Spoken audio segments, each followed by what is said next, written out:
সূরা আল আনাম। বিসমিল্লাহির রহমানির রহিম। রহমান রহিম আল্লাহ তাআলার নামে। সমস্ত প্রশংসা আল্লাহর জন্য, যিনি আকাশমালা ও ভূমণ্ডল পয়দা করেছেন এবং তিনি অন্ধকার সমূহ ও আলো সৃষ্টি করেছেন। অতঃপর যারা আল্লাহ তাআলাকে অস্বীকার করে তারা প্রকারান্তরে এর দ্বারা অন্য কিছুকেই তাদের মালিকের সমকক্ষ হিসেবে দাঁড় করায়। তিনি তোমাদের মাটি থেকে সৃষ্টি করেছেন, অতঃপর তিনি প্রত্যেকের জন্য বাঁচার একটি মেয়াদ নির্দিষ্ট করে দিয়েছেন। তেমনি তাদের চূড়ান্ত ধ্বংসের জন্যও তাঁর কাছে একটি সুনির্দিষ্ট মেয়াদ রয়েছে। তারপরেও তোমরা সন্দেহে লিপ্ত আছো। আসমান সমূহের এবং জমিনের সর্বত্র তিনিই তো হচ্ছেন একমাত্র আল্লাহ। তিনি যেমনি তোমাদের গোপন ও প্রকাশ্য বিষয়সমূহ জানেন, তেমনি তিনি জানেন তোমরা কে পাপ পুণ্যের কতটুকু উপার্জন করছ তাও। তাদের মালিকের নিদর্শনসমূহের মধ্যে এমন একটি নিদর্শনও নেই যা তাদের কাছে আসার পর তারা তা থেকে মুখ ফিরিয়ে নেয়নি। তাদের কাছে যতবারই আমার পক্ষ থেকে সত্য দিন এসেছে ততবারই তারা তা অস্বীকার করেছে। অচিরেই তাদের কাছে সে খবরগুলো এসে হাজির হবে যা নিয়ে তারা হাসি তামাশা করছিল। তারা কি দেখেনি তাদের আগে আমি এমন বহু জাতিকে বিনাশ করে দিয়েছি যাদের আমি পৃথিবীতে এমনভাবে প্রতিষ্ঠা দান করেছিলাম যা তোমাদেরও করিনি। আকাশ থেকে তাদের ওপর আমি প্রচুর বৃষ্টি বর্ষণ করেছি, আবার তাদের মাটির নিচ থেকে আমি ঝর্ণাধারা প্রবাহিত করে দিয়েছি। অতঃপর আমি তাদের পাপের কারণে চিরতরে ধ্বংস করে দিয়েছি, আর তাদের পর তাদের জায়গায় আবার আমি এক নতুন জাতির উত্থান ঘটিয়েছি। হে নবী, আমি যদি তোমার কাছে কাগজে লেখা কোনো কিতাব নাজিল করতাম এবং তারা যদি তাদের হাত দিয়ে তা স্পর্শও করত, তাহলেও কাফেররা বলতো, এটা তো সুস্পষ্ট জাদু ছাড়া আর কিছুই নয়। তারা বলে, এ নবীর প্রতি কোনো ফেরেশতা নাজিল করা হল না কেন, যে তার সত্যতা সম্পর্কে আমাদের বলে দিত? যদি সত্যি আমি কোনো ফেরেশতা পাঠিয়ে দিতাম তাহলে তাদের ফয়সালা তো তখনই হয়ে যেত। এরপর তাদের তো আর কোনো অবকাশই দেয়া হতো না। তাছাড়া আমি যদি সত্যিই ফেরেশতা পাঠাতাম তাকেও তো মানুষের আকৃতিতেই পাঠাতাম। তখনও তো তারা এমনিভাবে আজকের মতো সন্দেহে নিমজ্জিত থাকত। তোমার আগেও বহু নবী রসুলকে এভাবে ঠাট্টা বিদ্রূপ করা হয়েছিল। অনন্তর তাদের মধ্যে যারা নবীর সাথে যে ঠাট্টা বিদ্রূপ করেছে তাই তাদের পরিবেষ্টন করে ফেলেছে। হে নবী, তুমি তাদের বলো, তোমরা এ পৃথিবীতে ঘুরে ফিরে দেখো, দেখো যারা নবী রসুলদের মিথ্যা প্রতিপন্ন করেছে তাদের কি ভয়াবহ পরিণাম হয়েছে। হে নবী, তুমি তাদের জিজ্ঞেস করো, আসমান সমূহ ও জমিনে যা কিছু আছে তা সব কার মালিকানাভুক্ত? তুমি বলো, এর সবকিছুই আল্লাহ তাআলার জন্য। মানুষদের উপর দয়া করাটা তিনি তার নিজের উপর কর্তব্য বলে স্থির করে নিয়েছেন। কিয়ামতের দিন তিনি তোমাদের অবশ্যই জড়ো করবেন, এতে বিন্দুমাত্র সন্দেহ নেই। সত্য স্বীকার করে যারা নিজেরাই নিজেদের ক্ষতি সাধন করেছে তারা এমন একটি দিনের আগমন কখনো বিশ্বাস করে না। রাত ও দিনের মাঝে যা কিছু স্থিতি লাভ করছে তার সবকিছুই তাঁর জন্য। তিনি এদের সবার কথা শোনেন এবং সবার অবস্থা দেখেন। তুমি বলো, আমি কিভাবে আসমানসমূহ ও জমিনের মালিক আল্লাহ তাআলাকে বাদ দিয়ে অন্য কাউকে নিজের পৃষ্ঠপোষক বানিয়ে নেব, অথচ তিনি সৃষ্টিলোকের সবাইকে আহার যোগান। তাঁকে কোন রকম আহার যোগানো যায় না। তুমি বলো, আমাকে আদেশ দেয়া হয়েছে যেন সবার আগে আমি মুসলমান হয়ে যাই, এবং আমাকে আরো আদেশ দেয়া হয়েছে তুমি কখনো মুশরিকদের দলে শামিল হইও না। তুমি আরো বলো, আমি যদি আমার মালিকের কথা না শুনি তাহলে আমি এক মহা দিবসের আযাব আমার উপর আপতিত হওয়ার ভয় করি। সে কিয়ামতের দিন যাকে তার শাস্তি থেকে রেহাই দেয়া হবে তার উপর নিঃসন্দেহে আল্লাহ তাআলা অনুগ্রহ করবেন, আর এটিই হবে সেদিনের সুস্পষ্ট সাফল্য। জেনে রেখো, যদি আল্লাহ তাআলা তোমাকে কোনো দুঃখ পৌঁছাতে চান তাহলে তিনি ছাড়া আর কেউই তোমা থেকে তা দূর করতে পারবে না। অপরদিকে তিনি যদি তোমার কোনো উপকার করেন তাহলে কেউ তাতে বাধাও দিতে পারবে না। তিনি সবকিছুর উপর একক ক্ষমতাবান। তিনি তার বান্দাদের উপর একচ্ছত্র ক্ষমতার অধিকারী। তিনি মহাজ্ঞানী, তিনি সম্যক ওয়াকিবহাল। তুমি তাদের বলো, সাক্ষী হিসেবে কার সাক্ষ্য সবচেয়ে বেশি বড়? তুমি বলো, হ্যাঁ, একমাত্র আল্লাহ তাআলার, যিনি তোমাদের এবং আমার মাঝে সর্বোত্তম সাক্ষী হয়ে থাকবেন।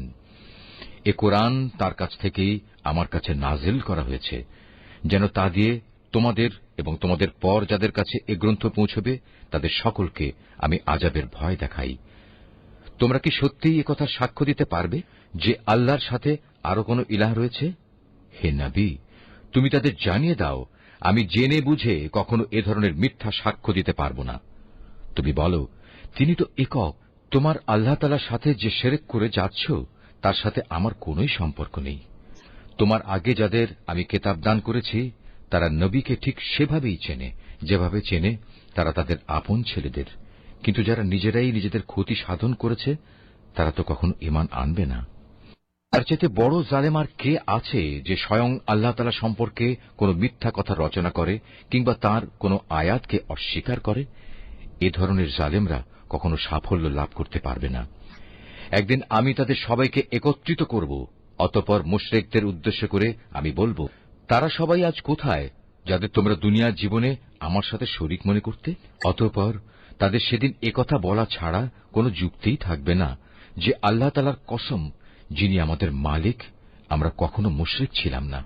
হে নবী, তুমি চেয়ে দেখো কিভাবে আজ লোকগুলো আযাব থেকে বাঁচার জন্য নিজেরাই নিজেদের মিথ্যা প্রতিপন্ন করছে, এবং এও দেখো তাদের নিজেদের রচনা করা মিথ্যা কিভাবে আজ নিষ্ফল হয়ে যাচ্ছে। তাদের মধ্যে এমন কিছু লোকও আছে যে মনে হয় তোমার কথা কান দিয়ে শুনছে, কিন্তু আসলে আমি তাদের মনের ওপর পর্দা ঢেলে দিয়েছি, যার কারণে তারা কিছুই উপলব্ধি করতে পারে না। আমি তাদের কানেও ছিপি এঁটে দিয়েছি। মূলত তারা যদি আল্লাহর সব নিদর্শন দেখেও নেয় তবু তারা তার প্রতি ঈমান আনবে না। এমনকি তারা যখন তোমার সামনে আসবে তখন তোমার সাথে বিতর্কে লিপ্ত হবে।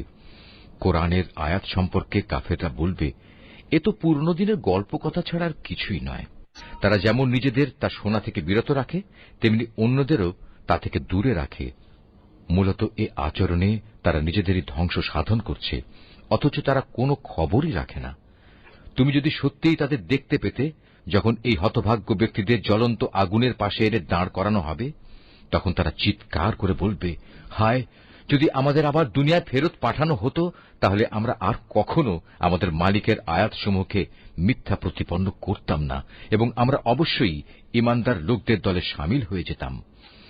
এর আগে যা কিছু তারা গোপন করে আসছিল আজ তা তাদের সামনে উন্মুক্ত হয়ে গেল। আসলে যদি তাদের আবার দুনিয়ায় ফেরত পাঠানোও হয় তবু তারা তাই করে বেড়াবে যা থেকে তাদের নিষেধ করা হয়েছিল। তারা আসলেই মিথ্যাবাদী। এ লোকগুলো আরো বলে, আমাদের এ পার্থিব জীবনই হচ্ছে একমাত্র জীবন, আমরা কখনোই পুনর্জীবিত হব না। হায়, তুমি যদি সত্যিই সে দৃশ্য দেখতে পেতে যখন তাদেরকে তাদের মালিকের সামনে দাঁড় করানো হবে এবং তিনি তাদের জিজ্ঞেস করবেন, আজ বলো, এ দিনটি কি সত্য নয়? তারা বলবে, হ্যাঁ, আমাদের মালিকের শপথ, এটা সত্য। তিনি বলবেন, তাহলে আজ সে কঠিন আযাব ভোগ করো যা তোমরা সবসময় অবিশ্বাস করতে। অবশ্যই তারা ভীষণভাবে ক্ষতিগ্রস্ত হয়ে পড়েছে যারা আল্লাহর সামনাসামনি হওয়াকে মিথ্যা বলেছে। আর একদিন যখন সত্যি সত্যি কিয়ামতের ঘণ্টা হঠাৎ করে তাদের সামনে এসে হাজির হবে তখন তারা বলবে, হায় আফসোস, দুনিয়ায় এ দিনটিকে আমরা কতই না অবহেলা করেছি। সেদিন তারা নিজেদের পাপের বোঝা নিজেদের পিঠেই বয়ে বেড়াবে। কত ভারী ও নিকৃষ্ট বোঝা হবে সেটি যা তারা সেদিন বয়ে বেড়াবে। আর এ বৈষয়িক জীবন, এ তো নিছক কিছু খেল তামাশা ছাড়া আর কিছুই নয়।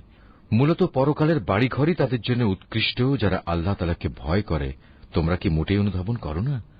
হে রাসূল, আমি জানি এ লোকগুলো যেসব অহেতুক কথাবার্তা বলে তা তোমাকে কত পীড়া দেয়, কিন্তু তুমি কি জানো এরা এসব বলে শুধু তোমাকে মিথ্যা সাব্যস্ত করছে না, বরং এ জালেমরা এর মাধ্যমে আল্লাহ তাআলার আয়াতকেই অস্বীকার করছে। তোমার আগেও এভাবে বহু নবী রাসূলকে মিথ্যাবাদী সাব্যস্ত করা হয়েছিল, কিন্তু তাদের মিথ্যাবাদী সাব্যস্ত করা ও নানা রকম নির্যাতন চালাবার পরেও তারা কঠোর ধৈর্য ধারণ করেছে। শেষ পর্যন্ত তাদের কাছে আমার পক্ষ থেকে সাহায্য এসে হাজির হয়েছে। আল্লাহর কথার রদবদলকারী কেউ নেই। তদুপরি নবীদের এসব সংবাদ তো তোমার কাছে আগেই এসে পৌঁছেছে। তারপরেও যদি তাদের এ উপেক্ষা তোমার কাছে কষ্টকর মনে হয় তাহলে তোমার সাধ্য থাকলে তুমি পালানোর জন্য ভূগর্ভে কোনো সুড়ঙ্গ কিংবা আসমানের সিঁড়ি তালাশ করো, সেখানে চলে যাও এবং সেখান থেকে তাদের জন্য কোনো কিছু একটা নিদর্শন নিয়ে এসো। আসলে আল্লাহ তাআলা যদি চাইতেন তাদের সবাইকে হেদায়েতের উপর জড়ো করে দিতে পারতেন। তুমি কখনো জেনে বুঝে মূর্খ লোকদের দলে সামিল হইও না, যারা এ কথাগুলো যথাযথভাবে শোনে তারা অবশ্যই আল্লাহর ডাকে সাড়া দেয়। যারা মরে গেছে আল্লাহ তাআলা এদের সবাইকেও কবর থেকে উঠিয়ে জড়ো করে নেবেন। অতঃপর মহাবিচারের জন্য তারা সবাই তাঁর সামনে প্রত্যাবর্তিত হবে। এরা বলে, নবীর উপর তার মালিকের পক্ষ থেকে আমাদের কথা মতো কোনো নিদর্শন নাজিল করা হয়নি কেন? হে রাসূল, তুমি তাদের বলো, অবশ্যই আল্লাহ তাআলা সব ধরনের নিদর্শন পাঠানোর ক্ষমতা রাখেন, কিন্তু সত্য কথা হচ্ছে এদের অধিকাংশ লোকই কিছু জানে না। জমিনের বুকে বিচরণশীল যে কোনো জন্তু কিংবা বাতাসের বুকে নিজ ডানা দুটি দিয়ে উড়ে চলা যে কোনো পাখি তোমরা দেখো না কেন? এগুলো সবই তোমাদের মতো আল্লাহ তাআলার সৃষ্টি। আমি আমার গ্রন্থে তথ্য সংযোজনে কোনো কিছুই বাকি রাখিনি। অতঃপর এদের সবাইকে একদিন তাদের মালিকের কাছে ফিরে যেতে হবে।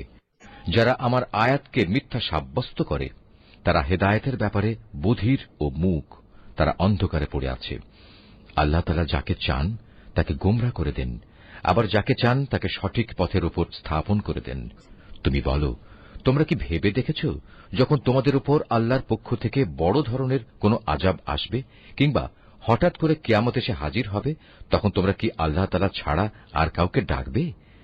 জবাব দাও, যদি তোমরা সত্যবাদী হও, বরং তোমরা সেদিন শুধু তাকেই ডাকবে। তোমরা যে জন্য তাকে ডাকবে তিনি চাইলে তা দূর করে দেবেন, এবং যাদের তোমরা আল্লাহ তাআলার সাথে অংশীদার বানাতে তাদের সবাইকেই তখন তোমরা ভুলে যাবে। আগের জাতিসমূহের কাছেও আমি আমার রসূল পাঠিয়েছিলাম, তাদেরও আমি দুঃখ, কষ্ট ও বিপর্যয়ের জালে আটকে রেখেছিলাম, যাতে করে তারা বিনয়ের সাথে নতি স্বীকার করে। কিন্তু সত্যি যখন তাদের কাফের দলের উপর আমার বিপর্যয় এসে আপতিত হল, তখনও তারা বিনীত হল না।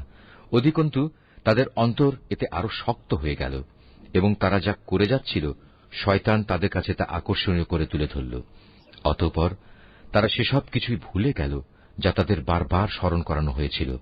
তারপরেও আমি তাদের উপর সচ্ছলতার সব কয়টি দুয়ারই খুলে দিলাম। শেষ পর্যন্ত যখন তারা তাতে মত্ত হয়ে গেল যা তাদের দেওয়া হয়েছিল, তখন আমি তাদের হঠাৎ পাকড়াও করে নিলাম। ফলে তারা নিরাশ হয়ে পড়ল। হায়, তুমি যদি সত্যি সে দৃশ্য দেখতে পেতে যখন তাদেরকে তাদের মালিকের সামনে দাঁড় করানো হবে এবং তিনি তাদের জিজ্ঞেস করবেন, আজ বলো, এ দিনটি কি সত্য নয়? তারা বলবে, হ্যাঁ, আমাদের মালিকের শপথ, এটা সত্য। তিনি বলবেন, তাহলে আজ সে কঠিন আযাব ভোগ করো যা তোমরা সবসময় অবিশ্বাস করতে। অবশ্যই তারা ভীষণভাবে ক্ষতিগ্রস্ত হয়ে পড়েছে, যারা আল্লাহর সামনাসামনি হওয়াকে মিথ্যা বলেছে। আর একদিন যখন সত্যি সত্যি কিয়ামতের ঘণ্টা হঠাৎ করে তাদের সামনে এসে হাজির হবে, তখন তারা বলবে, হায় আফসোস, দুনিয়ায় এ দিনটিকে আমরা কতই না অবহেলা করেছি। সেদিন তারা নিজেদের পাপের বোঝা নিজেদের পিঠেই বয়ে বেড়াবে। কত ভারী ও নিকৃষ্ট বোঝা হবে সেটি যা তারা সেদিন বয়ে বেড়াবে। আর এ বৈষয়িক জীবন, এ তো নিছক কিছু খেল তামাশা ছাড়া আর কিছুই নয়। মূলত পরকালের বাড়িঘরই তাদের জন্য উৎকৃষ্ট, যারা আল্লাহ তাআলাকে ভয় করে। তোমরা কি মোটেই অনুধাবন করো না? হে রাসূল, আমি জানি এ লোকগুলো যেসব অহেতুক কথাবার্তা বলে তা তোমাকে কত পীড়া দেয়, কিন্তু তুমি কি জানো এরা এসব বলে শুধু তোমাকে মিথ্যা সাব্যস্ত করছে না, বরং এ জালেমরা এর মাধ্যমে আল্লাহ তাআলার আয়াতকেই অস্বীকার করছে। আমার আগেও এভাবে বহু নবী রাসূলকে মিথ্যাবাদী সাব্যস্ত করা হয়েছিল, কিন্তু তাদের মিথ্যাবাদী সাব্যস্ত করা ও নানা রকম নির্যাতন চালাবার পরেও তারা কঠোর ধৈর্য ধারণ করেছে। শেষ পর্যন্ত তাদের কাছে আমার পক্ষ থেকে সাহায্য এসে হাজির হয়েছে। আল্লাহর কথার রদবদলকারী কেউ নেই। তদুপরি নবীদের এসব সংবাদ তো তোমার কাছে আগেই এসে পৌঁছেছে। তারপরেও যদি তাদের এ উপেক্ষা তোমার কাছে কষ্টকর মনে হয়, তাহলে তোমার সাধ্য থাকলে তুমি পালানোর জন্য ভূগর্ভে কোনো সুড়ঙ্গ কিংবা আসমানের সিঁড়ি তালাশ করো, সেখানে চলে যাও এবং সেখান থেকে তাদের জন্য কোনো কিছু একটা নিদর্শন নিয়ে এসো। আসলে আল্লাহ তাআলা যদি চাইতেন তাদের সবাইকে হেদায়েতের উপর জড়ো করে দিতে পারতেন। তুমি কখনো জেনে বুঝে মূর্খ লোকদের দলে সামিল হইও না। যারা এ কথাগুলো যথাযথভাবে শোনে তারা অবশ্যই আল্লাহর ডাকে সাড়া দেয়। যারা মরে গেছে আল্লাহ তাআলা এদের সবাইকেও কবর থেকে উঠিয়ে জড়ো করে নেবেন। অতঃপর মহাবিচারের জন্য তারা সবাই তাঁর সামনে প্রত্যাবর্তিত হবে। এরা বলে, নবীর উপর তার মালিকের পক্ষ থেকে আমাদের কথা মতো কোনো নিদর্শন নাজিল করা হয়নি কেন? হে রসুল, তুমি তাদের বলো, অবশ্যই আল্লাহ তাআলা সব ধরনের নিদর্শন পাঠানোর ক্ষমতা রাখেন, কিন্তু সত্য কথা হচ্ছে এদের অধিকাংশ লোকই কিছু জানে না। জমিনের বুকে বিচরণশীল যে কোনো জন্তু কিংবা বাতাসের বুকে নিজ ডানা দুটি দিয়ে উড়ে চলা যে কোনো পাখি তোমরা দেখো না কেন, এগুলো সবই তোমাদের মতো আল্লাহ তাআলার সৃষ্টি। আমি আমার গ্রন্থে তথ্য সংযোজনে কোনো কিছুই বাকি রাখিনি। অতঃপর এদের সবাইকে একদিন তাদের মালিকের কাছে ফিরে যেতে হবে। যারা আমার আয়াতকে মিথ্যা সাব্যস্ত করে তারা হেদায়েতের ব্যাপারে বধির ও মূক, তারা অন্ধকারে পড়ে আছে। আল্লাহ তাআলা যাকে চান তাকে গোমরা করে দেন, আবার যাকে চান তাকে সঠিক পথের উপর স্থাপন করে দেন। তুমি বলো, তোমরা কি ভেবে দেখেছ যখন তোমাদের উপর আল্লাহর পক্ষ থেকে বড় ধরনের কোনো আযাব আসবে কিংবা হঠাৎ করে কিয়ামত এসে হাজির হবে, তখন তোমরা কি আল্লাহ তাআলা ছাড়া আর কাউকে ডাকবে? জবাব দাও, যদি তোমরা সত্যবাদী হও, বরং তোমরা সেদিন শুধু তাকেই ডাকবে। তোমরা যে জন্য তাকে ডাকবে তিনি চাইলে তা দূর করে দেবেন, এবং যাদের তোমরা আল্লাহ তাআলার সাথে অংশীদার বানাতে তাদের সবাইকেই তখন তোমরা ভুলে যাবে। আগের জাতিসমূহের কাছেও আমি আমার রসুল পাঠিয়েছিলাম, তাদেরও আমি দুঃখ, কষ্ট ও বিপর্যয়ের জালে আটকে রেখেছিলাম, যাতে করে তারা বিনয়ের সাথে নতি স্বীকার করে। কিন্তু সত্যি যখন তাদের কাফের দলের উপর আমার বিপর্যয় এসে আপতিত হল, তখনও তারা বিনীত হল না। অধিকন্তু তাদের অন্তর এতে আরো শক্ত হয়ে গেল, এবং তারা যা করে যাচ্ছিল শয়তান তাদের কাছে তা আকর্ষণীয় করে তুলে ধরল। অতঃপর তারা সেসব কিছুই ভুলে গেল যা তাদের বারবার স্মরণ করানো হয়েছিল। তারপরেও আমি তাদের উপর সচ্ছলতার সব কয়টি দুয়ারই খুলে দিলাম। শেষ পর্যন্ত যখন তারা তাতে মত্ত হয়ে গেল যা তাদের দেওয়া হয়েছিল, তখন আমি তাদের হঠাৎ পাকড়াও করে নিলাম, ফলে তারা নিরাশ হয়ে পড়ল। এভাবেই যারা আল্লাহ তাআলার ব্যাপারে জুলুম করেছে তাদের মূলচ্ছেদ করে দেয়া হয়েছে।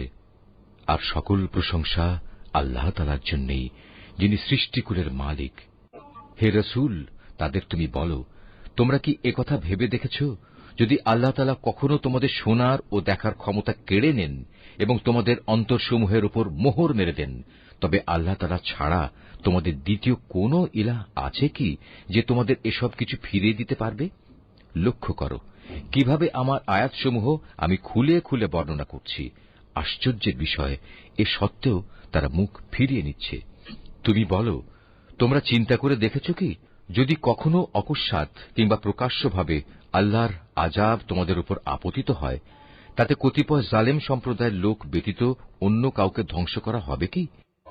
আমি তো রসুলদের জান্নাতের সুসংবাদবাহী ও জাহান্নামের সতর্ককারী ছাড়া অন্য কোন হিসাবে পাঠাই না।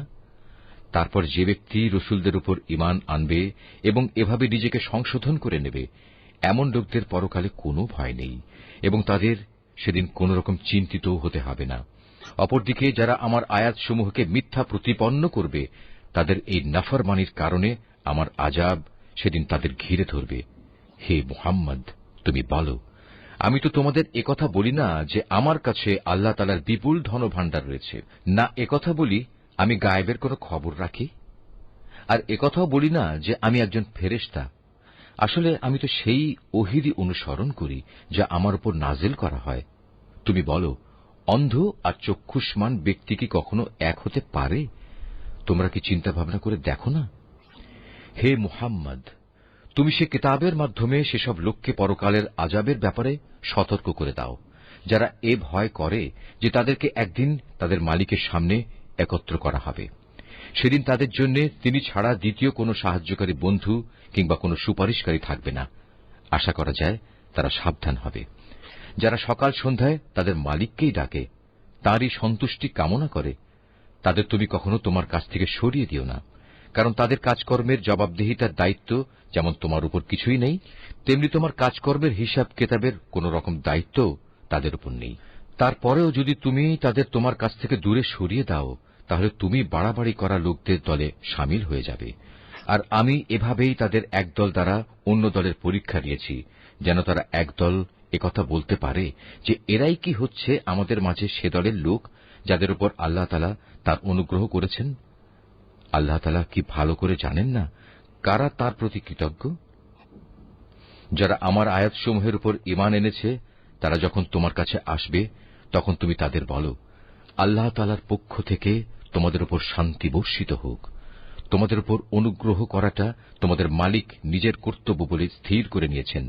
তবে তোমাদের মধ্যে যদি কেউ কখনো অজ্ঞানতাবশত কোনো অন্যায় কাজ করে বসে এবং পরক্ষণে তওবা করে ও নিজের জীবন শুধরে নেয়, তাহলে আল্লাহ তাআলা তাকে ক্ষমা করে দেবেন। তিনি একান্ত ক্ষমাশীল ও পরম দয়ালু। আর এভাবেই আমি আমার আয়াতসমূহ বিশদভাবে বর্ণনা করি, যাতে অপরাধীদের পথ পরিষ্কার হয়ে যায়। আর এভাবেই আমি আমার আয়াতসমূহ বিশদভাবে বর্ণনা করি, যাতে অপরাধীদের পথ পরিষ্কার হয়ে যায়। হে মুহাম্মদ, তুমি তাদের বলে দাও, এক আল্লাহ তাআলাকে বাদ দিয়ে তোমরা আর যাদের গোলামি করছ, আমাকে তাদের গোলামি করতে নিষেধ করা হয়েছে। তুমি তাদের এও বলে দাও, আমি কখনো তোমাদের খেয়াল খুশির অনুসরণ করি না। তেমনটি করলে আমি নিঃসন্দেহে গোমরা হয়ে যাব এবং আমি আর সত্যের অনুসরণকারী দলের সাথে থাকব না। তুমি বলো, আমি অবশ্যই আমার মালিকের এক উজ্জ্বল দলিল প্রমাণের উপর প্রতিষ্ঠিত আছি এবং তাকেই তোমরা অস্বীকার করছ। তাকে অস্বীকার করার পরিণাম যা তোমরা দ্রুত দেখতে চাও, তা ঘটানোর ক্ষমতা আমার কাছে নেই। সব জিনিসের চূড়ান্ত ক্ষমতা তো কেবলমাত্র আল্লাহ তাআলার হাতেই রয়েছে। আর এই মহা সত্যটি তিনি তোমাদের কাছে বর্ণনা করছেন। তিনিই হচ্ছেন উত্তম ফয়সালাকারী। তুমি বলো, আযাবের যে বিষয়টার জন্য তোমরা তাড়াহুড়ো করছো, তা ঘটানো যদি আমার ক্ষমতার মধ্যে থাকত, তাহলে তোমাদের ও আমার মধ্যকার ফয়সালা আগেই হয়ে যেত। জালেমদের সাথে কি আচরণ করা উচিত, তা আল্লাহ তাআলা ভালো করেই জানেন। যাবতীয় অদৃশ্য বিষয়ের চাবি তাঁর হাতেই নিবদ্ধ রয়েছে। সেই অদৃশ্য খবর তো তিনি ছাড়া আর কারোরই জানা নেই। জলে স্থলে যেখানে যা কিছু আছে তা শুধু তিনিই জানেন। এই সৃষ্টিরাজির মধ্যে একটি পাতা কোথাও ঝরে না, যার খবর তিনি জানেন না।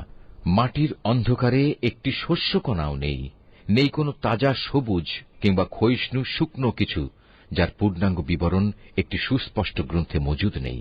তিনি মহান আল্লাহ, যিনি রাতের বেলা তোমাকে মৃত লোকের মতো করে ফেলেন, আবার দিনের বেলায় তোমরা যা কিছু জমিনের বুকে করে বেড়াও তাও তিনি পুঙ্খানুপুঙ্খ জানেন।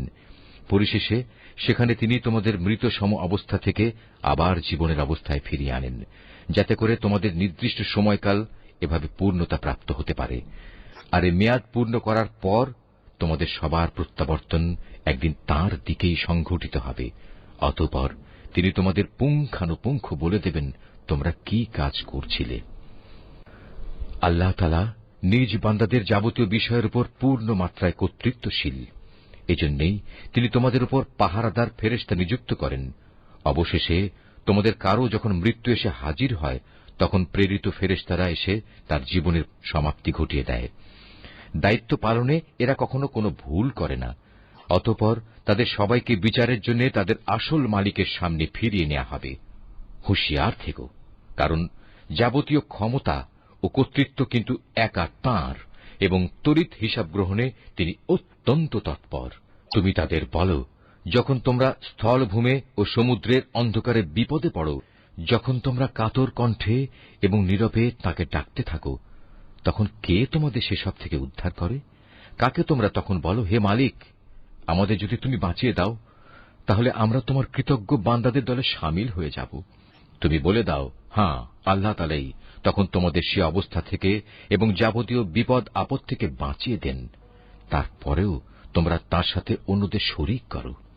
তুমি আরো বলো, আল্লাহ তাআলা তোমাদের উপর থেকে অথবা তোমাদের পায়ের নিচ থেকে আযাব পাঠাতে সক্ষম, অথবা তিনি তোমাদের দল উপদলে বিভক্ত করে এক দলকে আরেক দলের শাস্তির স্বাদ গ্রহণ করাতেও সম্পূর্ণরূপে সক্ষম। লক্ষ্য করো কিভাবে আমি আমার আয়াতসমূহ তাদের কাছে বর্ণনা করি, যাতে করে তারা সত্য অনুধাবন করতে পারে। তোমার জাতির লোকেরা তা অস্বীকার করেছে, অথচ তাই একমাত্র সত্য। তুমি তাদের এটুকুই বলে দাও, আমি তোমাদের উপর কর্মবিধায়ক নই। প্রতিটি বার্তার জন্য একটি সুনির্দিষ্ট দিনক্ষণ মজুদ রয়েছে এবং তোমরা অচিরেই তা জানতে পারবে। তুমি যখন এমন সব লোককে দেখতে পাও যারা আমার আয়াতসমূহ নিয়ে হাসি বিদ্রুপ করছে, তাহলে তুমি তাদের কাছ থেকে সরে এসো, যতক্ষণ না তারা অন্য কিছু বলতে শুরু করে। যদি কখনো শয়তান তোমাকে ভুলিয়ে ওখানে বসিয়ে রাখে, তাহলে মনে পড়ার পর জালেম সম্প্রদায়ের সাথে আর বসে থেকো না। তাদের এসব কার্যকলাপের ব্যাপারে আল্লাহ তাআলাকে যারা ভয় করে তাদের উপর হিসাবের কোনো দায় দায়িত্ব নেই। তবে উপদেশ তো দিয়েই যেতে হবে। হতে পারে তারা আল্লাহ তাআলাকে ভয় করবে। সেসব লোকের সঙ্গ তুমি বর্জন করো যারা তাদের দিনকে নিছক খেল তামাশায় পরিণত করে রেখেছে এবং এ পার্থিব জীবন যাদের প্রতারণার জালে আটকে রেখেছে। তুমি এ কোরআন দিয়ে তাদের আমার কথা স্মরণ করাতে থাকো, যাতে করে কেউ নিজের পার্থিব কর্মকাণ্ডের ফলে নিজেই ধ্বংস হয়ে যেতে না পারে। মহাবিচারের দিন তার জন্য আল্লাহ তাআলা ছাড়া অন্য সাহায্যকারী বন্ধু এবং সুপারিশকারী থাকবে না। সে যদি নিজের সবকিছু দিয়েও দেয়, তবু তার কাছ থেকে সেদিন তা গ্রহণ করা হবে না। এরাই হচ্ছে সে হতভাগ্য মানুষ যাদের নিজেদের অর্জিত গুনাহের কারণে তাদের ধ্বংস করে দেয়া হবে। আল্লাহ তাআলাকে অস্বীকার করার কারণে তাদের জন্য আরো থাকবে ফুটন্ত পানি ও মর্মন্তুদ শাস্তি। তুমি তাদের বলো, আমরা কি আল্লাহ তাআলাকে বাদ দিয়ে এমন কাউকে ডাকব যে না আমাদের কোনো উপকার করতে পারে না আমাদের কোনো অপকার করতে পারে? আল্লাহ তাআলা যেখানে আমাদের চলার জন্য সঠিক পথ বাতলে দিয়েছেন, সেখানে তাকে বাদ দিয়ে আমরা কি আবার উল্টো পথে ফিরে যাব? ঠিক সে ব্যক্তিটির মতো যাকে শয়তানরা জমিনের বুকে পথভ্রষ্ট করে দাঁড়ে দাঁড়ে ঠোকর খাওয়াচ্ছে, অথচ তার সঙ্গী সাথীরা তাকে ডাকবে, তুমি আমাদের কাছে এসো, আমাদের কাছে মজুদ আল্লাহ তাআলার সহজ সরল পথের দিকে।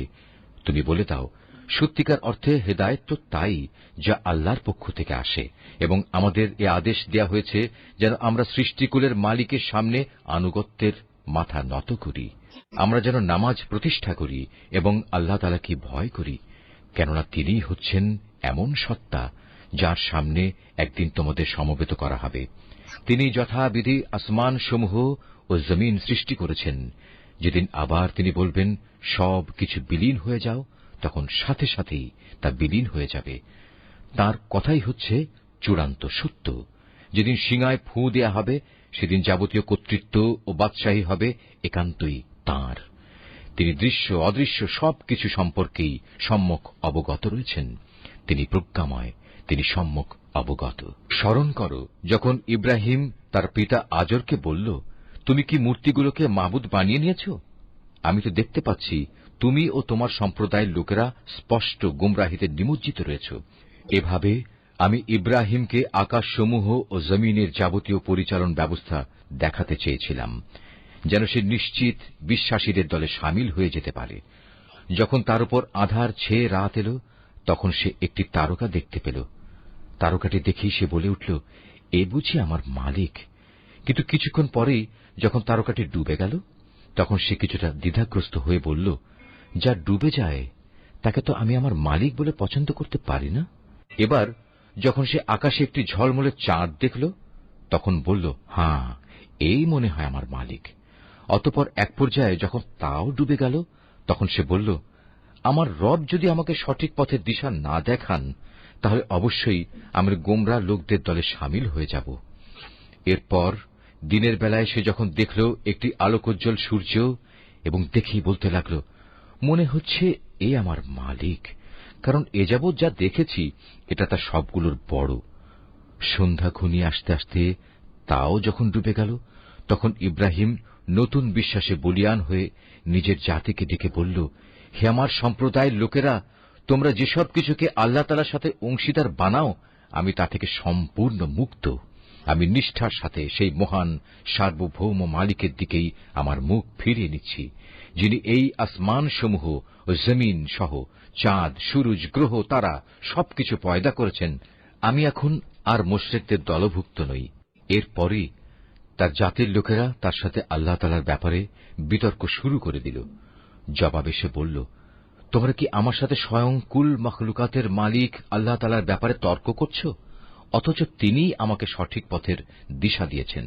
আমি এখন আর তোমাদের মাবুদদের ডরাই না, যাদের তোমরা আল্লাহ তাআলার কাজে অংশীদার মনে করো।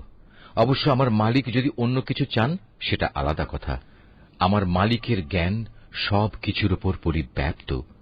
এরপরেও কি তোমরা সতর্ক হবে না? তোমরা যাকে আল্লাহ তাআলার সাথে অংশীদার করো, তাকে আমি কিভাবে ভয় করব? অথচ তোমরা আল্লাহ তাআলার সাথে অন্যদের শরীক করতে ভয় পাও না, যাদের ব্যাপারে আল্লাহ তাআলা কোনো প্রমাণপত্র তোমাদের কাছে পাঠাননি। এ অবস্থায় তোমরাই বলো, আমাদের এই উভয় দলের মধ্যে কোন দলটি দুনিয়া ও আখেরাতে নিরাপত্তা লাভের বেশি অধিকারী? বলো, যদি তোমাদের কিছু জানা থাকে। যারা ঈমান এনেছে এবং যারা তাদের ঈমানকে জুলুমের কালিমা দিয়ে কলুষিত করেনি, তারাই হচ্ছে দুনিয়া ও আখেরাতে নিরাপত্তা লাভের অধিকারী। মূলত তারাই হচ্ছে হেদায়েত প্রাপ্ত। এ ছিল শিরক সম্পর্কিত আমার সেই অকাট্য যুক্তি, যা আমি ইব্রাহিমকে তার জাতির উপর দান করেছিলাম। এভাবেই আমি আমার জ্ঞান দিয়ে যাকে ইচ্ছা তাকে সমুন্নত করি। তোমার মালিক প্রবল প্রজ্ঞাময়, কুশলী। অতঃপর আমি তাকে দান করেছি ইসহাক ও ইয়াকুবের মতো দুইজন সুপুত্র। এদের সবাইকেই আমি সঠিক পথের দিশা দিয়েছিলাম। এদের আগে আমি নূহকেও হেদায়েতের পথ দেখিয়েছি। অতঃপর তার বংশের মাঝে দাউদ, সুলাইমান, আইয়ুব, ইউসুফ, মুসা এবং হারুনকেও আমি হেদায়েত দান করেছি। আর এভাবেই আমি সৎ কর্মশীলদের পুরস্কার দিয়ে থাকি। আল্লাহর নামে কঠিন শপথ করে বলে, যদি তাদের কাছে কোনো নিদর্শন আসে তাহলে অবশ্যই তারা তার উপর ঈমান আনবে।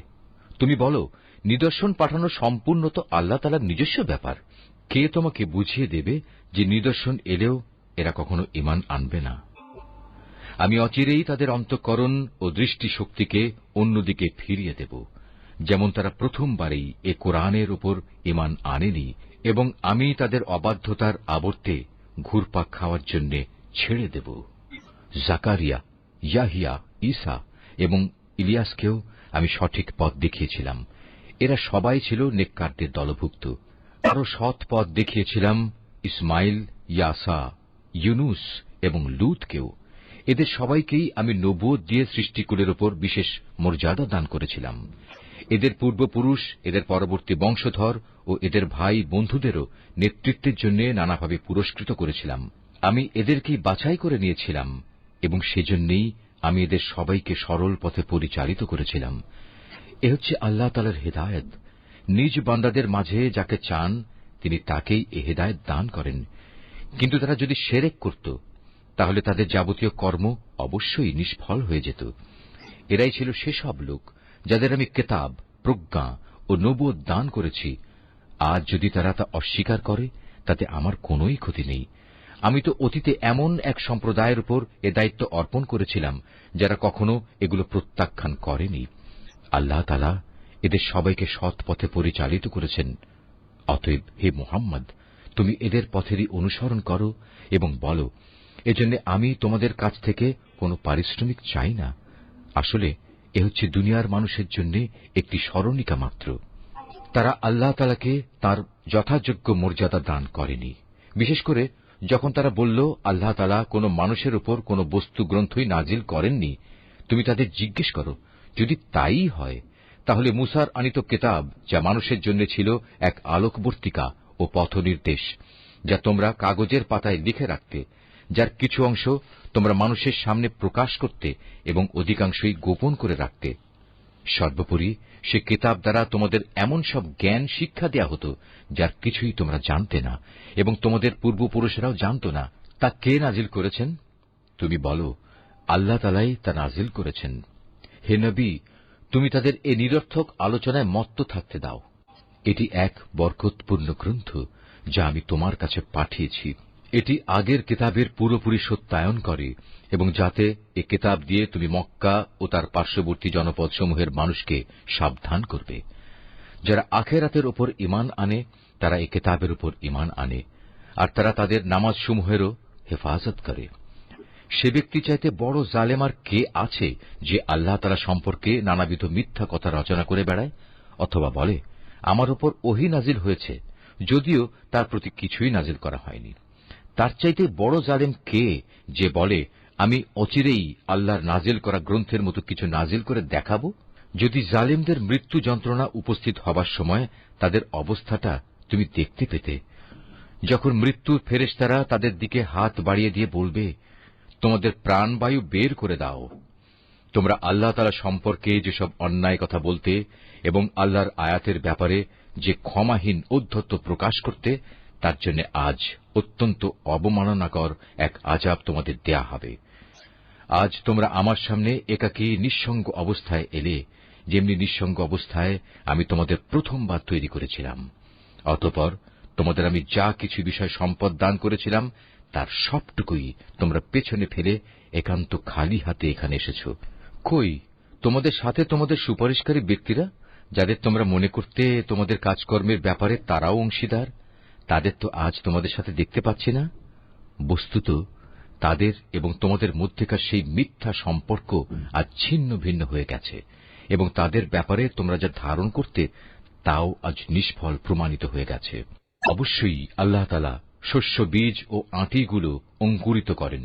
তিনি নির্জীব কিছু থেকে জীবন্ত কিছু বের করে আনেন, আবার তিনি জীবন্ত কিছু থেকে প্রাণহীন কোনো কিছু নির্গত করেন। এই সৃষ্টি কৌশলের মালিক হচ্ছেন আল্লাহ তাআলা। এর পরেও তোমরা কোথায় কোথায় ঠোকর খাচ্ছ বলো?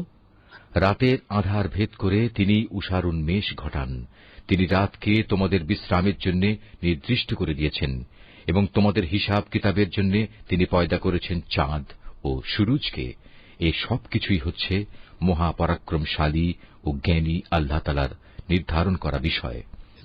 তিনি তোমাদের জন্য অসংখ্য তারকা বানিয়ে রেখেছেন, যেন তোমরা জলে স্থলের আঁধারে পথের দিশা পেতে পারো।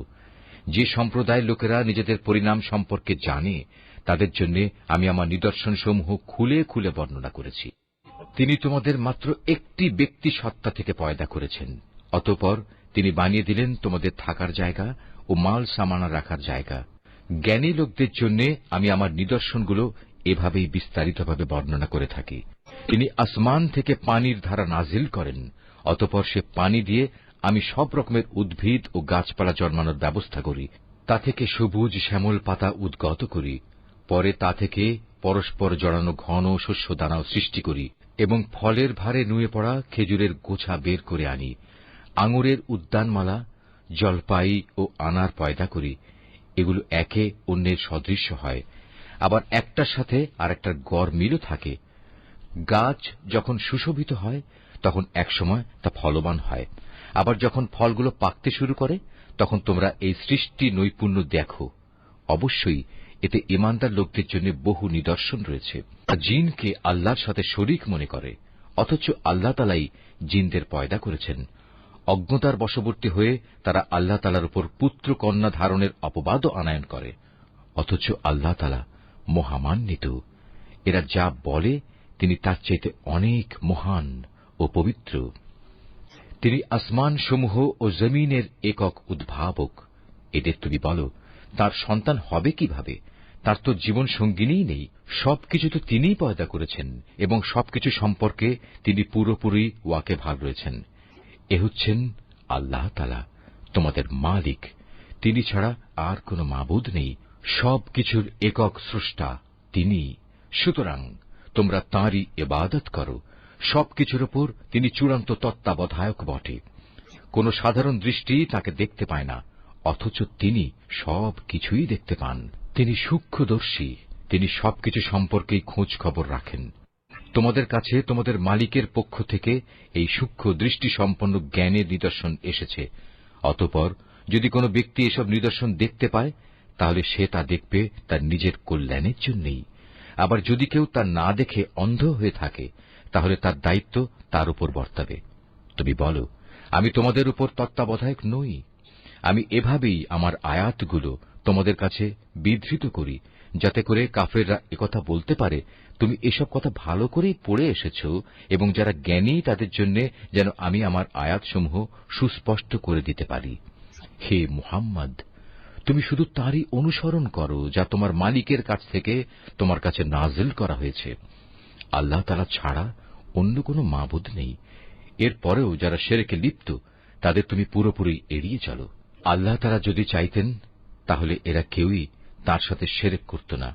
আর আসলে আমি তোমাকে তাদের উপর পাহারাদার নিযুক্ত করে পাঠাইনি। সত্যি কথা হচ্ছে, তুমি তো তাদের উপর কোনো অভিভাবকও নাও। তারা আল্লাহ তাআলার বদলে যাদের ডাকে তাদের তোমরা কখনো গালিগালাজ করো না, নইলে অজ্ঞতার বশবর্তী হয়ে না জেনে আল্লাহ তাআলাকে তারা গালি দেবে।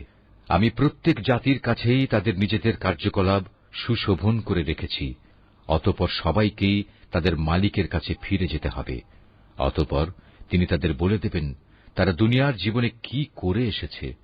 এমনকি আমি যদি তাদের কাছে আমার ফেরেশতাও পাঠিয়ে দেই, এবং কবর থেকে মৃত ব্যক্তিরাও যদি উঠে এসে তাদের সাথে কথা বলে, কিংবা আমি যদি দুনিয়ার সমুদয় বস্তুও এনে তাদের উপর জড়ো করে দিই, তবু এরা কখনো ঈমান আনবে না। অবশ্য এদের কারো ব্যাপারে যদি আল্লাহ তাআলা ভিন্ন কিছু চান তা আলাদা কথা। আসলে এদের অধিকাংশ ব্যক্তি মূর্খের আচরণ করে।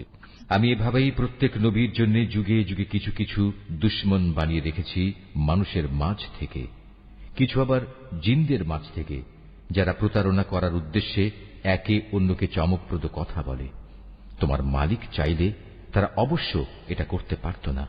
অতএব তুমি তাদের ছেড়ে দাও, তারা যা পারে মিথ্যা রচনা করে বেড়াক। যারা শেষ বিচারের দিনের উপর ঈমান রাখে না, তাদের মন এর ফলে শয়তানের প্রতি অনুরাগী হয়ে পড়ে, যাতে করে তারা তার ব্যাপারে সন্তুষ্ট থাকতে পারে। সর্বোপরি তারা যেসব কুকর্ম চালিয়ে যেতে চায় তাও এর ফলে নির্বিঘ্নে তারা চালিয়ে যেতে পারে। তুমি বলো, আমি কি আল্লাহ তাআলা ছাড়া অন্য কোন ফয়সালাকারী সন্ধান করব? অথচ তিনিই হচ্ছেন সেই মহান সত্তা, যিনি তোমাদের কাছে তাঁর কেতাব সবিস্তার নাজিল করেছেন। আগে যাদের আমি আমার কেতাব দান করেছিলাম তারা জানে তোমার মালিকের পক্ষ থেকে সত্যবাণী নিয়েই এটা আল কোরআন নাজিল করা হয়েছে। অতএব তুমি কখনো সন্দিহানদের অন্তর্ভুক্ত হও না। ন্যায় ও ইনসাফের আলোকে তোমার মালিকের কথাগুলো পরিপূর্ণ, এবং তার এ কথা পরিবর্তন করার কেউ নেই। তিনি সর্বশ্রোতা, সর্বজ্ঞ। হে মুহাম্মদ, দুনিয়ার অধিকাংশ মানুষের কথা যদি তুমি মেনে চলো, তাহলে তারা তোমাকে আল্লাহ তাআলার পথ থেকে বিচ্যুত করে ছাড়বে, কেননা এরা নিছক অনুমানের উপর ভিত্তি করেই চলে। অধিকাংশ ব্যাপারে এরা মিথ্যা কথা ছড়ায়। তোমার মালিক নিঃসন্দেহে একথা ভালো করেই জানেন কে তাঁর পথ ছেড়ে বিপদগামী হচ্ছে, আবার কে সঠিক পথের অনুসারী তাও তিনি সম্যক অবগত রয়েছেন। যদি আল্লাহ তাআলার আয়াতের উপর তোমরা বিশ্বাস করো, তাহলে তোমরা শুধু সেসব জন্তুর গোশত খাবে যার উপর জবাই করার সময় আল্লাহ তাআলার নাম নেওয়া হয়েছে। তোমাদের একই হয়েছে, তোমরা সেসব জন্তুর গোশত কেন খাবে না যার উপর জবাইয়ের সময় আল্লাহ তাআলার নাম নেওয়া হয়েছে? বিশেষ করে যখন আল্লাহ তাআলা পরিষ্কার করে বলে দিয়েছেন যে তিনি তোমাদের উপর কোন কোন বস্তু হারাম করেছেন। সে কথা আলাদা যখন তোমাদের একান্ত নিরুপায় অবস্থায় ফেলে দেয়া হয়। অধিকাংশ মানুষ সুষ্ঠু জ্ঞান ছাড়াই নিজেদের খেয়াল খুশি মতো মানুষকে বিপথে চালিত করে। নিঃসন্দেহে তোমার মালিক সীমা লঙ্ঘনকারীদের ভালো করেই জানেন। তোমরা প্রকাশ্য গুনাহ থেকে বেঁচে থাকো, গোপন গুনাহ থেকেও বেঁচে থাকো। নিঃসন্দেহে যারা কোনো গুনাহের কাজ করবে তাদের কৃতকর্মের যথাযথ ফল তাদের প্রদান করা হবে। জবাইয়ের সময় যার উপর আল্লাহ তাআলার নাম নেওয়া হয়নি সে জন্তুর গোশত তোমরা কখনো খাবে না, কেননা তা হচ্ছে জঘন্য গুনাহের কাজ। শয়তানের কাজই হচ্ছে তার সঙ্গী সাথীদের মনে প্ররোচনা দেয়া, যেন তারা তোমাদের সাথে এ নিয়ে ঝগড়া বিবাদে লিপ্ত হয়। যদি তোমরা তাদের কথা মেনে চলো, তাহলে অবশ্যই তোমরা মুশরিক হয়ে পড়বে। যে ব্যক্তি একসময় ছিল মৃত, অতঃপর আমি তাকে জীবিত করলাম, তদুপরি তার জন্য এমন এক আলোকবর্তিকাও আমি বানিয়ে দিলাম যার আলো দিয়ে মানুষের সমাজে সে চলার দিশা পাচ্ছে। সে কি কখনো সে ব্যক্তির মতো হতে পারে যে এমন অন্ধকারে পড়ে আছে যেখান থেকে সে কোনো ক্রমে বেরিয়ে আসতে পারছে না? এভাবেই কাফেরদের কাছে তাদের কর্মকাণ্ড শোভনীয় ও সুখকর বানিয়ে রাখা হয়েছে।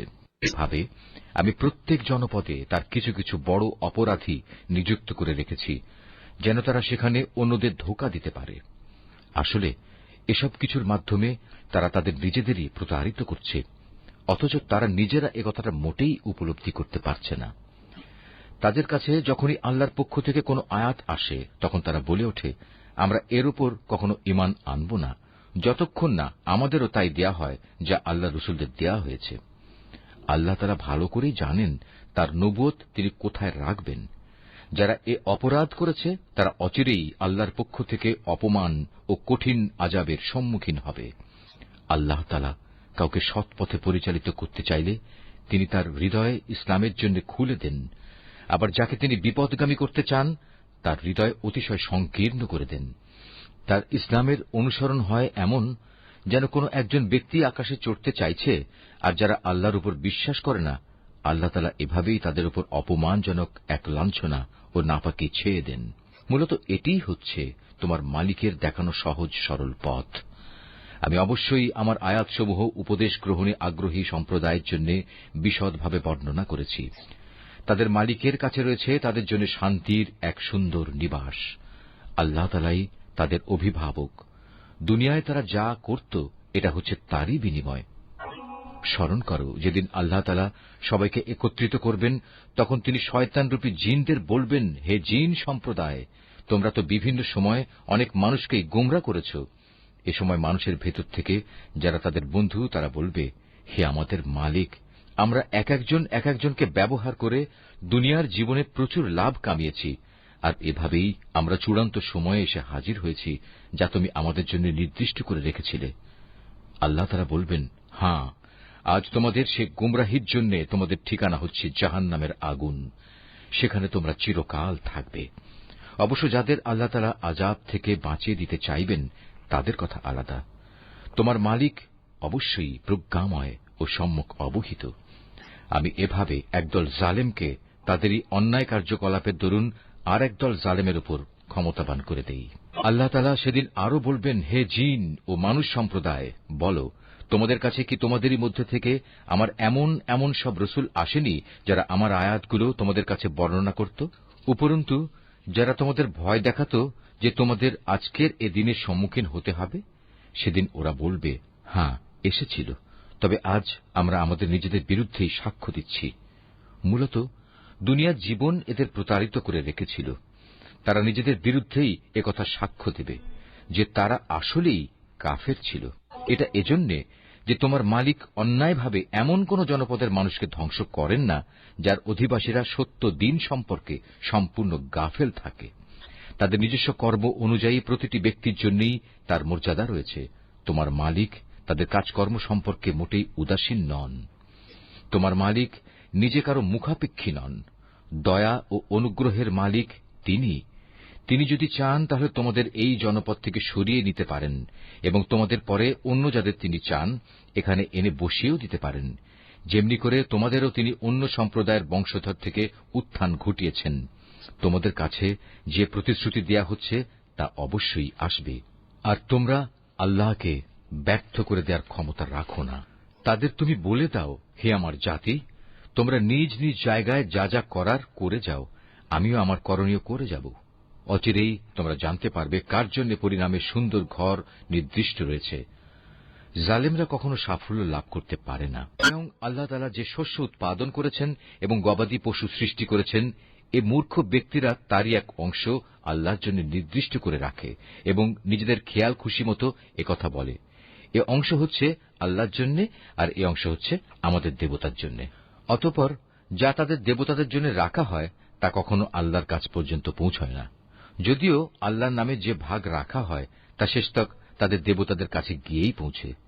কত নিকৃষ্ট তাদের এ বিচার! এভাবে বহু মুশরিকের ক্ষেত্রেই তাদের দেবদেবীরা তাদের আপন সন্তানদের হত্যা করার জঘন্য কাজও একান্ত শোভনীয় করে রেখেছে। এর উদ্দেশ্য হচ্ছে তাদের ধ্বংস সাধন করা এবং তাদের গোটা জীবন বিধানকেই তাদের কাছে সন্দেহের বিষয়ে পরিণত করে দেয়া। অবশ্য আল্লাহ তাআলা চাইলে তারা কখনো এ কাজ করত না। অতএব তুমি তাদের ছেড়ে দাও, মিথ্যা রচনা নিয়ে তাদের তুমি কিছুদিন ব্যস্ত থাকতে দাও। তারা বলে, এসব গবাদি পশু এবং এ খাদ্যশস্য নিষিদ্ধ তালিকাভুক্ত, আমরা যাকে চাইব সে ছাড়া অন্য কেউ তা খেতে পারবে না। এটা তাদের মন গড়া একটা ধারণা মাত্র। আবার তারা মনে করে কিছু গবাদি পশু আছে যার উপর আরোহণ করা নিষিদ্ধ, আবার কিছু গবাদি পশু আছে যার উপর জবাই করার সময় তারা আল্লাহর নাম স্মরণ করে না। আল্লাহর উপর মিথ্যা রচনা করার উদ্দেশ্যেই তাদের এসব অপচেষ্টা। অচিরেই আল্লাহ তাআলা তাদের এ মিথ্যাচারের জন্য তাদের যথাযথ প্রতিফল দান করবেন।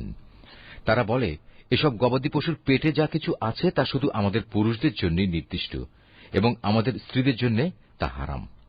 তবে যদি এ পশুর পেটে মরা কিছু থাকে তাহলে তাতে তারা নারী পুরুষ উভয়ই সমান অংশীদার। আল্লাহ তাআলা অতি শীঘ্রই তাদের এ ধরনের উদ্ভট কথা বলার প্রতিফল দান করবেন, কেননা তিনি হচ্ছেন প্রবল প্রজ্ঞাময়, তিনি সর্বজ্ঞ। অবশ্য যারা নেহায়েত নির্বুদ্ধিতা ও অজ্ঞতার বশবর্তী হয়ে নিজেদের সন্তানদের হত্যা করল এবং আল্লাহ তাআলা তাদের যে রিজিক দান করেছেন তা নিজেদের উপর হারাম করে নিল, আল্লাহ তাআলা সম্পর্কে নানা ধরনের মিথ্যা কথা রচনা করল, এসব কাজের মাধ্যমে নিঃসন্দেহে এরা সবাই দারুণভাবে ক্ষতিগ্রস্ত হয়ে গেল। এরা কখনো সৎপথের অনুসারীদের দলভুক্ত ছিল না। মহান আল্লাহ তাআলা, যিনি নানা প্রকারের উদ্যান বানিয়েছেন, কিছু লতাগুল্ম যা কোনো কাণ্ড ছাড়াই মাচানের উপর তুলে রাখা হয়েছে, আবার কিছু গাছ যা মাচানের উপর তুলে রাখা হয়নি, স্বীয় কাণ্ডের উপর তা এমনিই দাঁড়িয়ে আছে। তিনি আরও সৃষ্টি করেছেন খেজুর গাছ এবং বিভিন্ন স্বাদ ও প্রকার বিশিষ্ট খাদ্যশস্য ও আনার। এগুলো স্বাদে গন্ধে একরকমও হতে পারে, আবার তা ভিন্ন ধরনেরও হতে পারে। যখন তা ফলবান হয় তখন তোমরা তার ফল খাও।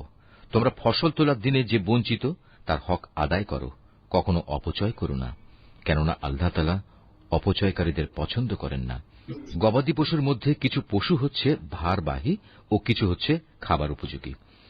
আল্লাহ তাআলা যা তোমাদের দান করেছেন তা তোমরা খাও, এবং এ পর্যায়ে কখনো শয়তানের পদাঙ্ক অনুসরণ করো না, কেননা সে হচ্ছে তোমাদের প্রকাশ্য দুশমন। আল্লাহ তাআলা তোমাদের দিয়েছেন এই 8 প্রকারের গৃহপালিত জন্তু।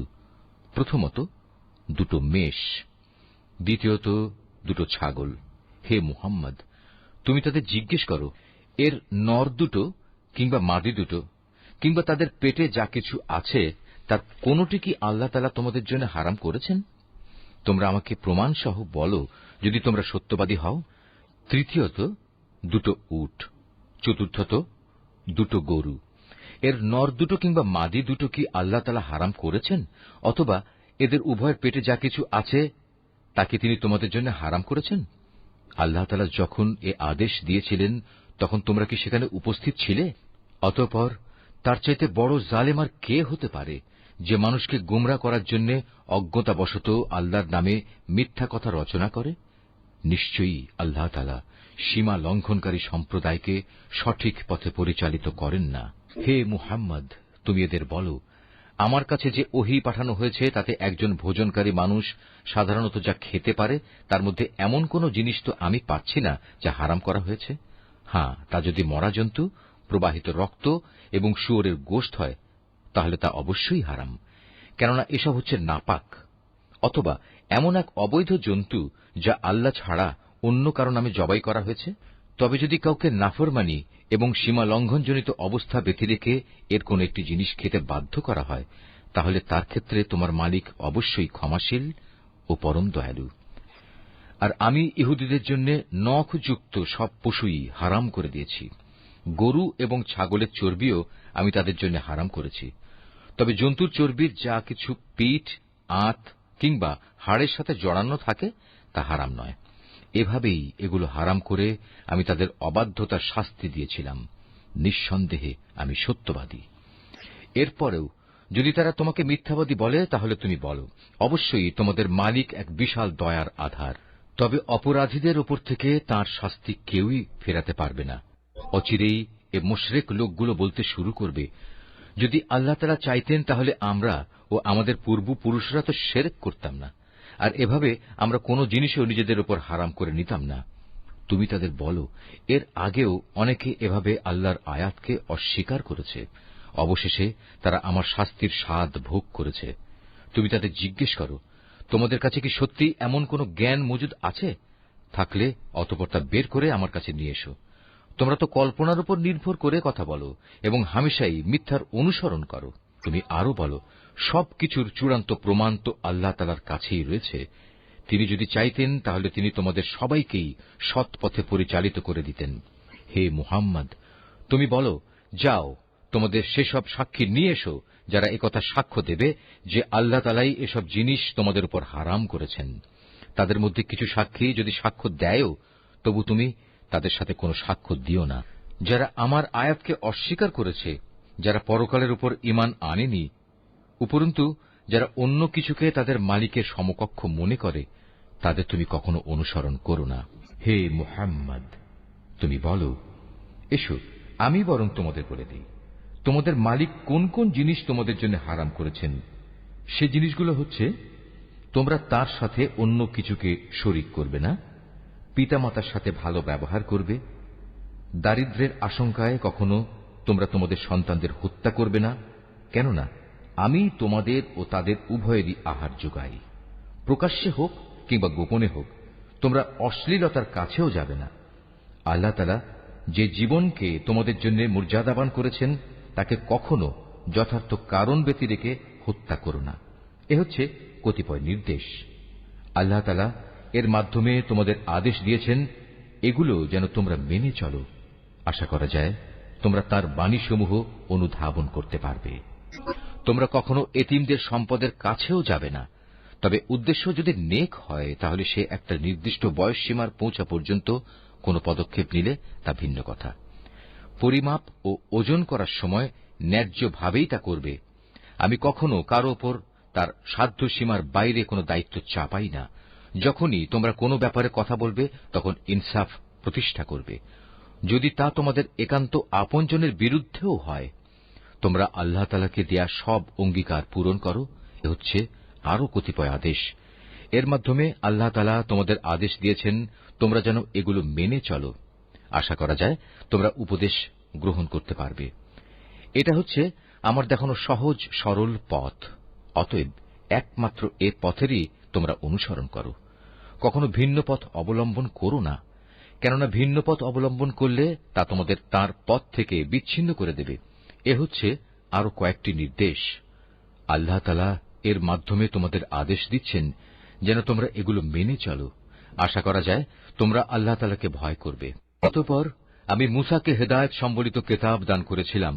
তা ছিল পরিপূর্ণ এবং বিশদ হেদায়েত ও রহমত, যাতে করে বনী ইসরাইল সম্প্রদায়ের লোকেরা একথার উপর বিশ্বাস স্থাপন করে যে একদিন তাদের সবাইকে তাদের মালিকের সমীপে হাজির হতে হবে। এ কল্যাণময় কেতাবও আমি তোমাদের জন্য নাজিল করেছি। অতএব তোমরা এর অনুসরণ করো এবং কেতাবের শিক্ষানুযায়ী তোমরা আল্লাহ তাআলাকে ভয় করো। হয়তো তোমাদের উপর দয়া ও অনুগ্রহ প্রদর্শন করা হবে। এখন তোমরা আর একথা বলতে পারবে না যে আল্লাহর কেতাব তো আমাদের আগের ইহুদি ও খ্রিস্টান এ দুটো সম্প্রদায়কেই দেয়া হয়েছিল, তাই আমরা সে কিতাবের পাঠ সম্পর্কে অজ্ঞ ছিলাম। অথবা একথা বলারও কোনো অজুহাত পাবে না যে যদি ইহুদি খ্রিস্টানদের মতো আমাদেরও কোনো কেতাব দেয়া হতো তাহলে আমরা তো তাদের চাইতে বেশি সৎপথের অনুসারী হতে পারতাম। আজ তোমাদের কাছে সত্যি তোমাদের মালিকের পক্ষ থেকে সুস্পষ্ট প্রমাণ, হেদায়েত ও রহমত সর্বস্ব কেতাব এসেছে। তোমরা এর অনুসরণ করো। তার চাইতে বড় জালেম আর কে যে আল্লাহর আয়াতসমূহকে অস্বীকার করবে এবং তা থেকে মুখ ফিরিয়ে নেবে? জেনে রেখো, যারাই এভাবে আমার আয়াত থেকে মুখ ফিরিয়ে নেয় অচিরেই আমি তাদের এ জঘন্য আচরণের জন্য এক নিকৃষ্ট ধরনের শাস্তি দেব। সেদিনের প্রতীক্ষা করছে যে তাদের কাছে আসমান থেকে আল্লাহ তাআলার ফেরেশতা নাজিল হবে, কিংবা স্বয়ং তোমাদের মালিকই তাদের কাছে এসে তাদের হাতে কেতাব দিয়ে যাবেন, অথবা মালিকের পক্ষ থেকে কোনো নিদর্শনের কোনো অংশ এসে তাদের জান্নাত জাহান্নাম দেখিয়ে দিয়ে যাবে। অথচ যেদিন সত্যিই তোমার মালিকের পক্ষ থেকে এমন কোন নিদর্শন আসবে সেদিন তো হবে কিয়ামতের দিন। তখন যে ব্যক্তি এর আগে ঈমান আনেনি কিংবা যে ব্যক্তি তার ঈমান দিয়ে ভালো কিছু অর্জন করেনি তার জন্য এ ঈমান আনাটা কোনোই কাজে আসবে না। হে মুহাম্মদ, তুমি তাদের বলো, ঠিক আছে, তোমরাও প্রতীক্ষা করো, আমিও প্রতীক্ষা করছি। যারা নিজেদের দিনকে টুকরো টুকরো করে নিজেরাই নানা দল উপদলে বিভক্ত হয়ে গেছে তাদের কোনো দায়িত্বই তোমার উপর নেই। তাদের ফয়সালার ব্যাপারটা আল্লাহ তাআলার হাতে। যেদিন তারা তাঁর কাছে ফিরে যাবে তখন তিনি তাদের বিস্তারিত বলবেন তারা কে কি করছিল। তোমাদের মাঝে কেউ যদি একটা সৎ কাজ নিয়ে আল্লাহ তাআলার সামনে আসে তাহলে তার জন্য 10 গুণ বিনিময়ের ব্যবস্থা থাকবে। অপরদিকে যদি কেউ একটা গুনাহের কাজ নিয়ে আল্লাহ তাআলার কাছে আসে তাকে তার একটাই প্রতিফল দেয়া হবে। সেদিন তাদের কারো উপর জুলুম করা হবে না। হে মুহাম্মদ, তুমি তাদের বলো, অবশ্যই আমার মালিক আমাকে সঠিক পথ দেখিয়েছেন, সুপ্রতিষ্ঠিত জীবন বিধান। এটাই হচ্ছে ইব্রাহিমের একনিষ্ঠ পথ। সে কখনো মুশরিকদের দলভুক্ত ছিল না। তুমি একান্ত বিনয়ের সাথে বলো, অবশ্যই আমার নামাজ, আমার ইবাদত, আমার জীবন, আমার মৃত্যু সব কিছুই সৃষ্টিকুলের মালিক আল্লাহ তাআলার জন্য। তার শরীক সমকক্ষ কেউ নেই। আর একথা বলার জন্যই আমাকে আদেশ দেয়া হয়েছে। আত্মসমর্পণকারী মুসলমানদের মধ্যে আমি হচ্ছে সর্বপ্রথম। তুমি আরো বলো, এরপরেও আমি কি আল্লাহ তাআলা ছাড়া অন্য কোন মালিক সন্ধান করে বেড়াবো? অথচ আমি জানি তিনি সবকিছুর নিরঙ্কুশ মালিক। তার বিধান হচ্ছে প্রতিটি ব্যক্তি তার কৃতকর্মের জন্য এককভাবে নিজেই দায়ী হবে এবং কিয়ামতের দিন কোনো বোঝা বহনকারী ব্যক্তি অন্য কোন লোকের পাপের বোঝা বহন করবে না। অতঃপর একদিন তোমাদের সবাইকে তোমাদের আসল মালিকের কাছে ফিরে যেতে হবে। সেদিন আল্লাহ তাআলা তোমাদের সে সব কিছুই জানিয়ে দেবেন। দুনিয়ার জীবনে যা নিয়ে তোমরা মতবিরোধ করতে, তিনি সে মহান সত্তা, তিনি তোমাদের এ জমিনে তার প্রতিনিধি বানিয়েছেন এবং এ কারণে তিনি তোমাদের একজনকে অন্যজনের উপর কিছু বেশি মর্যাদা দান করেছেন। এর উদ্দেশ্য হচ্ছে আল্লাহ তাআলা তোমাদের সবাইকে যা কিছু দিয়েছেন তা দিয়েই তিনি তোমাদের কাছ থেকে কৃতজ্ঞতার পরীক্ষা নিতে চান। জেনে রেখো, তোমার মালিক শাস্তি দানের ব্যাপারে অত্যন্ত কঠোর ও তৎপর। আবার তিনি বড়ই ক্ষমাশীল।